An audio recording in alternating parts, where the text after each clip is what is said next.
വേഗം വരുന്നവനായ യേശുക്രിസ്തുവിൻ്റെ നാമത്തിൽ ദൈനംദിന അപ്പം എന്ന അനുദിന വചനചിന്തയിലേക്ക് ഏവർക്കും സ്വാഗതം. ഇന്ന് സ്വയം നശിപ്പിക്കരുത് എന്ന വിഷയത്തെ ആസ്പദമാക്കി ചില കാര്യങ്ങളെ നമുക്ക് ചിന്തിക്കാം. അതിനാധാരമായൊരു വാക്യം വായിക്കാം. സദൃശ്യവാക്യങ്ങൾ 18-ാം അധ്യായം 6-7 വാക്യങ്ങൾ. മൂഢന്റെ അധരങ്ങൾ വഴക്കിനിടയാക്കുന്നു, അവന്റെ വായ് തല്ലു വിളിച്ചു വരുത്തുന്നു. മൂഢന്റെ വായ് അവന് നാശം, അവന്റെ അധരങ്ങൾ അവന്റെ പ്രാണന് കെണി. ഒരു തുള്ളി വിഷം മുഴുവൻ ഭക്ഷണത്തെയും നശിപ്പിക്കും. ഒരു തുള്ളി സൈനൈഡ് ഒരാളുടെ ജീവൻ അപഹരിക്കും. ഒരു അണുബോംബിന് ഒരു നഗരത്തെ മുഴുവൻ നശിപ്പിക്കാൻ കഴിയും. അതുപോലെ ഒരു വിഡ്ഢിയുടെ വായ് തനിക്ക് തന്നെ വലിയ നാശമുണ്ടാക്കുമെന്ന് ശലോമോൻ രാജാവ് ചൂണ്ടിക്കാണിക്കുന്നു. ഒരു മദ്യപാനി സ്വന്തം ശരീരത്തെയും കുടുംബത്തെയും സമൂഹത്തെയും പോലും നശിപ്പിക്കുന്നു.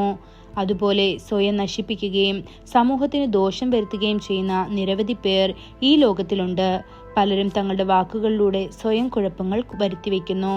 അശ്രദ്ധമായ സംസാരം, അപവാദം, സമാധാനം തകർക്കുന്ന വ്യാജകഥകൾ, വൃദ്ധമായ സംഭാഷണങ്ങൾ നല്ല ധാർമ്മികതയെ ദൂഷിപ്പിക്കുന്നു. ചിലർ പരിഹാസം, നിന്ദ, അപമാനം എന്നിവയിലൂടെ മറ്റുള്ളവരെ വേദനിപ്പിക്കുന്നു. നർമ്മത്തിന്റെ മറവിൽ അവർ മറ്റൊരാളുടെ ഹൃദയത്തെ മുറിവേൽപ്പിക്കുന്നു. അതുകൊണ്ട് കർത്താവ് നമ്മെ മുന്നറിയിപ്പ് നൽകിയത് അഭക്തരുടെ ആലോചനയിൽ നടക്കരുത്, പാപികളുടെ പാതയിൽ നിൽക്കരുത്, പരിഹാസിയുടെ ഇരിപ്പിടത്തിൽ ഇരിക്കരുത് എന്ന്. ഇത് സങ്കീർത്തനം 1-ാം അധ്യായം 1-ാം വാക്യത്തിൽ കാണാൻ സാധിക്കുന്നു. കർത്താവ് സ്നേഹപൂർവ്വം ഇസ്രായേൽ മക്കളെ മരുഭൂമിയിലൂടെ നയിച്ചു. എല്ലാ ദിവസവും രാവിലെ തേൻ പോലെ മധുരമുള്ള മന്ന അവൻ നൽകി.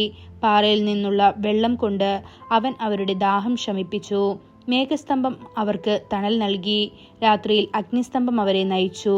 എന്നിട്ടും അവരുടെ വായ് ഒരിക്കലും നിശബ്ദമായിരുന്നില്ല. അവർ നിരന്തരം പിറുപിറുക്കുകയും കർത്താവിനെതിരെ സംസാരിക്കുകയും ചെയ്തു. തൽഫലമായി ദൈവത്തിന്റെ കോപത്തിന്റെ അഗ്നി അവരുടെ മേൽ വന്നു. അവർ മരുഭൂമിയിൽ നശിച്ചു. ചിലർ എല്ലാവരെയും വിമർശിക്കാൻ വേണ്ടി മാത്രം സംസാരിക്കുന്നു. അവർ ദൈവത്തിന്റെ ദാസന്മാർക്കെതിരെ സംസാരിക്കുന്നു. അങ്ങനെ ചെയ്യുന്നതിലൂടെ അവർ തങ്ങൾക്കും അവരുടെ കുടുംബങ്ങൾക്കും മേൽ കുഴപ്പവും ശാപവും വരുത്തിവെക്കുന്നു. ചിലർ എപ്പോഴും വീമ്പിളക്കുന്നവരാണ്. അവരുടെ വിദ്യാഭ്യാസം, ജാതി അല്ലെങ്കിൽ പൈതൃകം എന്നിവയെക്കുറിച്ച് അഭിമാനത്തോടെ സംസാരിക്കുന്നു. മറ്റുള്ളവരെ താഴ്ത്തിക്കെട്ടുന്നു, അവരെ താഴ്ത്തിക്കെട്ടുന്നു, അവരോട് അവജ്ഞതയോടെ പെരുമാറുന്നു. ഇത് ദൈവത്തിന്റെ കോപം അവരുടെ മേൽ മാത്രമേ വരുത്തൂ.